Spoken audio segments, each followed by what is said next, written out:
வாக்களிப்பது நம் கடமை. உங்கள் வாக்கு உங்கள் சக்தி. வாக்களிப்பது நமது பெருமை. Vote today for better tomorrow. எனது வாக்கு எனது பெருமை. வாக்கு செலுத்துவோம், நல்லாட்சியை உருவாக்குவோம். ஒரு வாக்கு ஒரு மாற்றம். ஒரு விரல்மையை காட்டிடும் நன்மை. Your vote is your voice. கடமையை செய், உரிமையை கேள். வாக்கு தவறாதீர்கள், வாக்களிக்கவும் தவறாதீர்கள். எனது இந்தியா எனது வாக்குரிமை.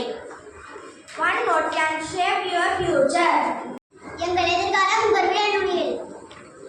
தேசப்பற்று இருந்தால் தேர்தலில் வாக்களி. நாளைய நம்பிக்கைக்கு இன்று வாக்களிப்போம். ஒரு விரல் புரட்சியை மாறும் நம் தலைவிதியே. ஓட்டுக்கு பணம் வாங்காதே, தன்மானத்தை இழக்காதே. ஒவ்வொருவரும் வாக்களித்தால் நாடு வளரும். தேசத்தின் மாற்றத்தை விரல் நுனியில் எழுதுவோம். Your vote, your right. Don't forget April 20.